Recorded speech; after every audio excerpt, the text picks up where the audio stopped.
Bearwalker by Joseph Bruchak. Chapter 3. First Sight.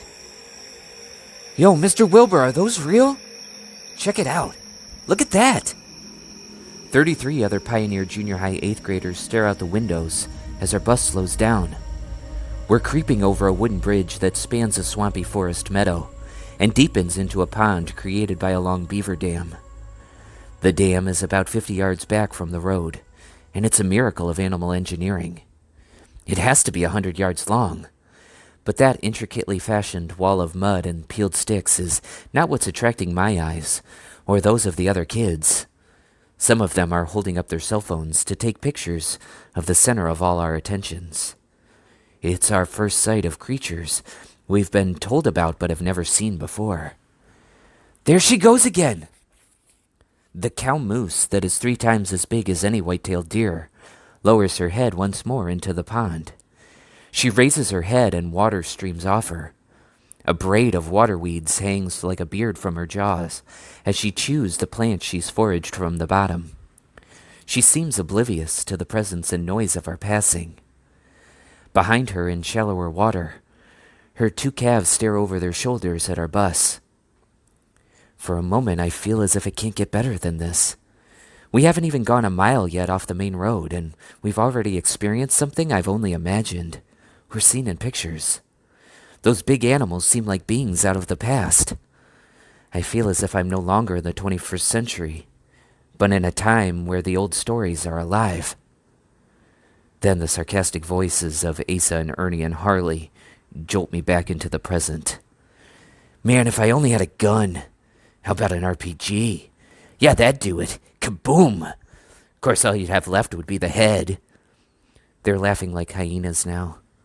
They've reduced this moment of awe to an adolescent fantasy of animal slaughter. I hunch into myself. I know that the turtle is my dad's clan and not my own. But at moments like this, I find myself wishing I had a shell. I could just pull my head in and pretend the rest of the world, which can be so mean, doesn't exist. I'm alone in the seat. Mr. Wilbur stood up and moved back along the aisle when the 3 moose first came into sight. He's telling the kids what he knows about moose, how they've come back into the state after being absent for so many years. It wasn't just that they'd all been killed by hunters. The disappearance of the northern forests eliminated their habitat, but now the woods have been growing back for more than a century. With forests to return to, moose have been slowly spreading west from Maine into New Hampshire, Vermont, and now the Adirondacks. How does he do it? He's actually managed to quiet Asa and his clique with his soft-spoken lecture. He's up to the challenge of handling 34 8th graders on a bus where he and the driver are the only grown-ups. The other adults coming to Camp Chuckamuck with us are in the smaller van with all the camping gear. 3 parents and Mrs. Smiler, the girls' PE teacher. They fell behind when they had to stop for gas. Mr. Wilbur drops back into his half of the seat again. Don't, he says. Then he waits. Don't what? I finally reply. Take a guess. Don't let those guys get to me when they are being jerks? Bingo. That's easy for you to say. You're a 6-foot-tall adult teacher. There's a longer silence this time. I'm looking out the window, but except for an occasional chipmunk or red squirrel taking its life into its paws to scurry across the road in front of the bus, there's no sign of any other animals. I suppose I could tell you, Mr. Wilbur says, his voice slow and careful, that kids who are bullies and loudmouths are that way because they don't feel good about themselves. You know, a person is not born a bully. So it's not like my situation, eh? I answer. I always have an answer when I'm in this kind of mood. Not like being born the run of the litter. Baron, Mr. Wilbur says, directing my gaze out the window. Look up. I do as he says. We've entered another cleared area, an old decking ground for logging where the trees were cut back and a hillside is exposed.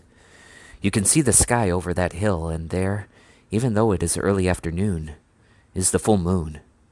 It is just hanging there, luminescent in the west, almost as visible as it would be at night. Full moons in the autumn can be like that. Even though the sun is lower in the southern sky, the moon is still high, reflecting the sun, giving a second chance at the light. Mohawks call the moon grandmother. We say that she watches over us when she is big and full that way. You don't have to be tall to see the moon, Mr. Wilbur says. I don't argue with that. We go around one curve, dive down into a valley and climb a steep grade. There's a small building, more of a shack than anything else, by the side of the road where some machinery is parked. Small as that building is, it has a huge padlock on its solid door. Keep out and stay away are painted in large red letters on the 3 sides of the shack, visible as we bump past. What's being kept in there? Just past that mysterious shack, the road abruptly narrows. It's just wide enough for our bus as it passes between 2 steep, rocky hills. Another mile or so, and we come out of the gap. Now I can see the blue of water glinting ahead of us. We turn again, and then we're there. When you come to a new place, pay attention. That's one of the things my dad and mom have often told me. Part of it is from their military training, and part of it is just the old Mohawk way. So I look around slowly, taking it all in. First, there's the pond. It's nothing like the pond where we saw the moose. This one is bigger, clearly man-made, with a concrete dam wedged like an open palm between 2 small hills to hold back the water of the 2 streams that flow down the mountain into it. It's as neat as a picture postcard. It's been edged with white sand. There's a swimming float in the middle, and a dock with a dozen boats tied to it. Then there are the buildings. The first one we pass, which is at the start of a trail that rises quickly up the mountain to our left, is a small frame building with a porch. It looks lived in, and the clothesline out back is a sure sign of that. A couple of small red and black patterned shirts and several pairs of wool socks are hanging from the line. As we continue to follow the road around the pond, I count the rest of the buildings. There are 6, and they're all log cabins, like out of a travel brochure or a corny old movie. Several people are arranged around the biggest one, a square-built, florid-faced blond man. He has one of those I'm-in-charge smiles on his face. 10 to 1, he's the camp director. He and the other 2 with him wear khaki uniforms with little triangle-shaped designs stenciled on the left pockets, yellow ball caps with that same triangle, and identical blue and white sneakers. Their welcoming grins look as manufactured as their clothing. Clones. I amend my first impression when I notice the older-looking couple standing a little off to the side. They look like real human beings. They both have deeply tanned faces. The woman wears a floral patterned dress like those Grandma Kateri favors. The man holds a pipe in one hand and a splitting axe in the other. His clothes look like larger versions of the ones I saw hanging on that line. The square-built blond man notices them just then. He turns and waves a hand at them in a dismissive gesture, and they disappear back around the building. 2 medium-sized single-story cabins lie to each side of that main building, rustic signs on their log walls. Chickadee Junction, girls' bunkhouse. Cornier than Iowa, but the boys' bunkhouse is worse.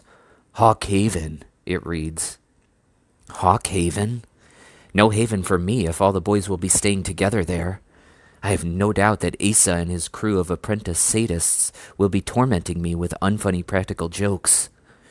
Rather than a place of refuge, that boys' bunkhouse is where I fully expect that my life will be made into a living... Baron? I wake up from my vision of inevitable torture. Everyone else has gotten off the bus. I'm the last one left sitting inside. Surprisingly, the person who has just stepped back in and spoken my name to return me to the real but no less bitter world is not Mr. Wilbur, but Tara Moody. She touches my arm lightly and smiles. "Come on, dreamer," she says, looking down at me with a little smile. "You're in my flight." Flights. It's been explained that we'll be broken up into groups called flights. Why? Because Camp Chuckamuck gives wings to the spirits of every child. To which I want to reply, give me a break instead. Or maybe just remind them that I'm a bear, not a bat or a bobolink. However, I am so surprised by Tara's unexpected friendliness that my protective armor of sarcasm falls away. I get up out of my seat, smile up at her. She is a good foot taller than me, and follow her off the bus. But as soon as I set foot on the ground and see the huge man, who seems to have appeared out of nowhere, I freeze in my tracks.